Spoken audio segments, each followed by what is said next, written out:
Fertilizer is essential to our economy and our farmers, and it's also become a real hot button topic here in Canada. The Trudeau government is trying to get farmers to use less fertilizer with their climate change plans.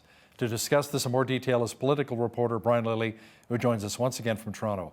Brian, why do the Liberals appear to view fertilizer in such a negative way?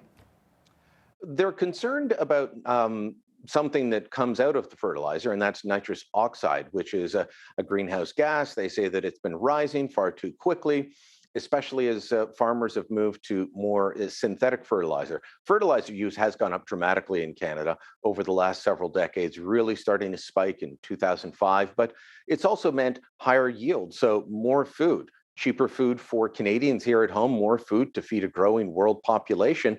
And right now, we've got uh, how much of Europe's breadbasket is sitting there unable to leave the grain elevators in Ukraine because, well, they're being blockaded. You know, Ukraine and Russia are major suppliers of both fertilizer, but also agricultural goods, as is Canada. And there's going to be a lot of food shortages, especially in poorer parts of the world. But the Trudeau government's pushing ahead with this. They're calling it a voluntary 30% reduction. But farmers are worried that eventually it will become mandatory. Now, if you've seen any of the farm protests that have taken over large parts of the Netherlands, that's based off of the same policy, but a much stricter one. But it should give farmers here in Canada and families that just want to be able to put food on the table pause for concern. The Rutte government in Holland has mandated a 50% reduction in nitrous oxide, but also a 50% reduction in ammonia. They want the livestock population to go down dramatically. I can see in the not too distant future that becoming part of the Trudeau government's policy. Everything is focused on climate change. If that means higher gas prices, if that means more hardship for families, if that means higher food prices, as long as it's for the greater good of climate change, it doesn't seem to matter. So farm groups have been pushing back against this. They say, look, we don't need to use less fertilizer as a whole. We can use it better. And the farming community is showing that they are using it better. Every farmer I've talked to about this for stories I've written says, I only use as much as I need. It's an expensive input, if not the most expensive input on many farms, depending on your operation. So they're not overusing, they're being diligent in it. And yes, everyone can improve best farming practices, but on an intensity scale where you measure how much fertilizer produces so much crop, Canada fares very well around the world. We can showcase that, show other countries how to do that rather than punish our own farmers, but the government seems intent on the latter action. So let's circle back to the livestock for just a moment here, Brian. You say that some of the politicians in Ottawa want to see less livestock. Is this because they're concerned about methane gases being emitted from some of our cattle? Mainly cattle, but also hog. When you start reading the literature, and sometimes you have to go into, papers from the United Nations or other groups that are pushing a similar agenda, and you have to look and say, okay, what else are they going for? And the thing that might be protecting livestock producers in this country right now is that the really hardcore zealots also want to go after pork. We know that cattle is primarily Alberta and Saskatchewan, a decent chunk here in Ontario, but it's not big in Quebec, except for dairy. So the huge presence of the dairy operations may actually help. The cattle, the huge impact of dairy operations in Quebec may help the cattle producers in Alberta, but so will the hogs. Hogs produce less methane than cattle, but they're still on the hit list of the zealots that think that we need to have fewer animals and fewer people so that we can have a greener planet. Wow. Brian, the Rogers outage last week is still making headlines. It's also making business and political waves, in addition to some pretty angry customers. Ottawa is jumping on this issue. Is this serious or just maybe political posturing? I'd say it's mostly serious, but of course, with anything like this, there's going to be a bit of political posturing. I woke up last Friday. I have a regular Friday morning radio hit just after 8 a.m. local time. Wait a minute, the phone's not working. Oh, wait, the internet's out. Did I forget to pay a bill? What's happening here? And then, I don't know if you saw the scenes, Hal. I don't know what it was like near you, but people standing outside Timmy's windows, outside of Starbucks windows with their phones up against, just trying to get a signal.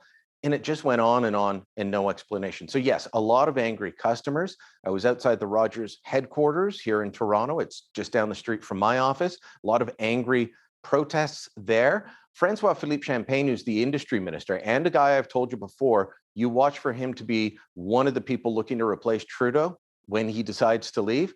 He's a smart political guy. So yeah, there's real measures that he wants to put in place, but there's also the political angle. He was smart to jump on this because Canadians are angry, but it's also a sensible approach, telling all of the big network operators, we need you to have redundant backup. Look at the things that were shut down because of the Rogers operation. You didn't have to be a Rogers customer like I am to be affected.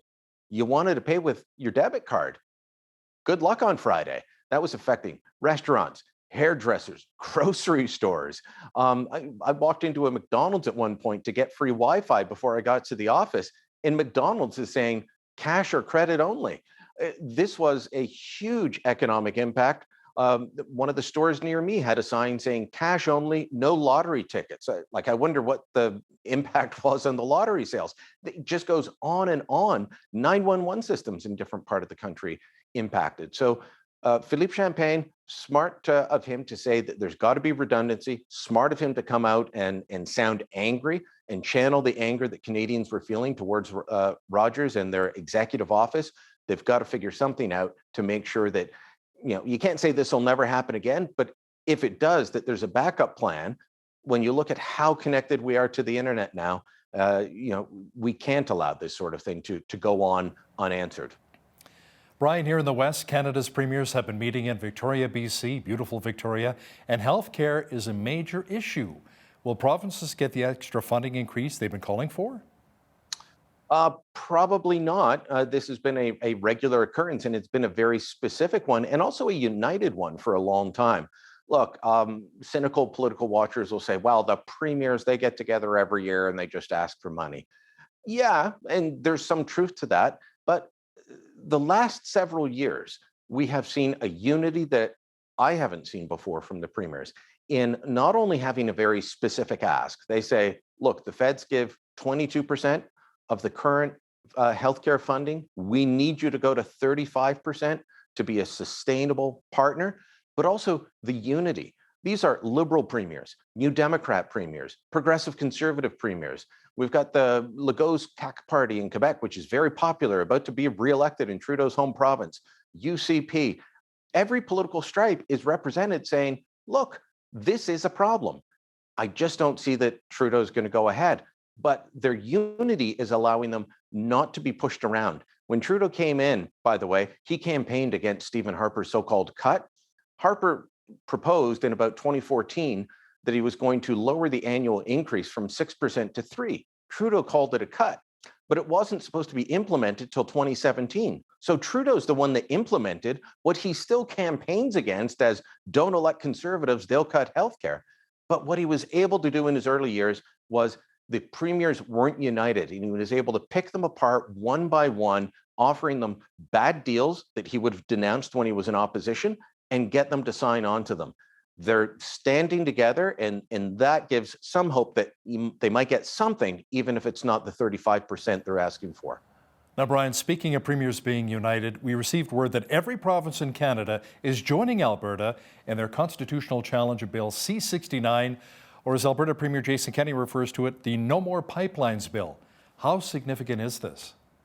Incredibly significant. I've been covering the Supreme Court for years. Provinces are always taking the federal government to court. Alberta and Quebec seem to relish in doing that.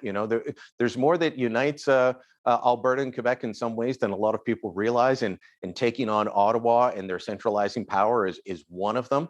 But to have all 10, again, all 10 premiers from all different political stripes, including, Andrew Furey in Newfoundland is a close political ally of Trudeau, and he's taking on a central piece of Trudeau's environmental legislation. This bill was described as a wrecking ball by the Alberta Court of Appeal when they struck it down in May. The language used by the Court of Appeal is striking. It is strong, but it is also incredibly accurate when it comes to provincial jurisdiction. And that's why the premiers are joining in. They realize that if they allow this to stand And hopefully the Supreme Court does not allow it to stand, doesn't say, no, no, Alberta Court of Appeal, you're wrong. This bill gets to stick around. If it does get to stick around, there is no project that the federal government can't say, we want to look into that. The Constitution is quite clear, whether it's natural resources or infrastructure projects, something that is just within the province, the feds don't have a say, but they want to have a say. So here in Ontario, for example, we just had an election where Doug Ford won handily. He won every seat in an area where he wants to build a new 400 series highway. And the Liberals have used this Bill C-69 to call for their own environmental assessment. There's a provincial one that has already happened, but the feds want to stop this highway. I think after the election, they may not, but what about the next project? Maybe the next project's a hospital. Maybe it's a hydroelectric development in BC or in Quebec. And they're going to pick and choose based on the whims of the federal cabinet, not even real legislative or regulatory authority. Federal cabinet gets to make these decisions. That's not how a country should work. So good on the premiers for doing this.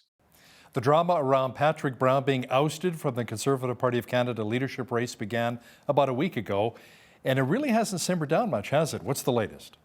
Yeah, it started about 8:45 here in Toronto time on Tuesday night after you and I had spoken. I started getting text messages saying there's a secret meeting happened to boot Patrick Brown.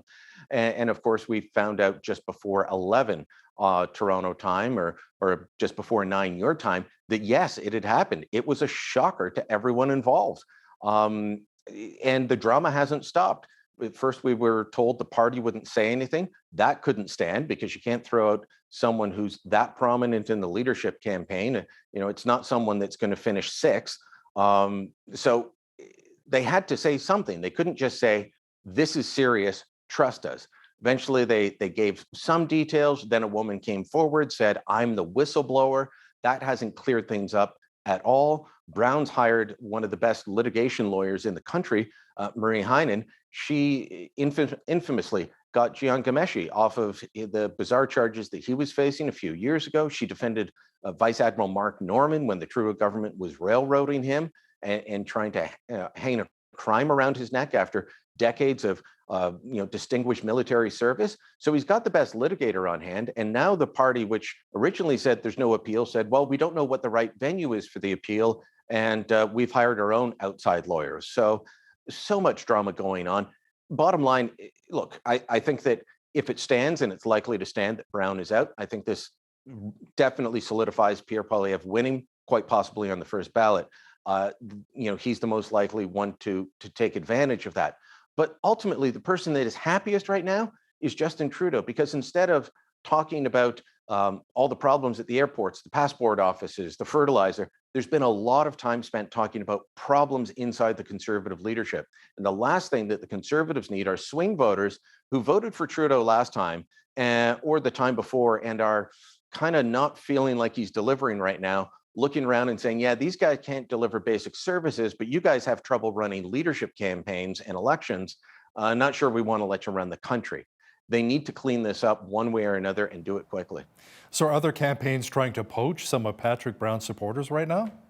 Yes, they absolutely are. And, it's not just Jean Charest trying to get people. Poilievre campaigns in there as well, trying to get some of the organizers, on the ground organizers. These are people who can go in and make sure that they rally the troops to vote. It's a mail-in ballot. And, people might think, well, you don't need a get out the vote team like you do in a general election, but you do, because the ballot comes in, sits on your kitchen counter, sits on your kitchen table, gets put away on the desk in the office. Oh, I forgot to vote. No, you need people out there in the community, whether it's a local community, an ethnic community, a religious community, reminding people and driving them not only to vote, but to vote for your candidate. So they're all trying to poach Brown's organizers while his status is up in the air. And they're all trying to poach his voters as well, because if you take him at face value, like you take Poilievre at face value, he sold over 150,000 memberships. That would normally win you a leadership race on the first ballot. So he's drummed up a lot of support. Those votes are going to be up for grabs. Do you want to just let them sit there and make up their own mind, or do you want to challenge for them? They're all challenging for them now. Political reporter and Toronto Sun columnist Brian Lilley, Thanks so much for your time today. Thank you, Hal.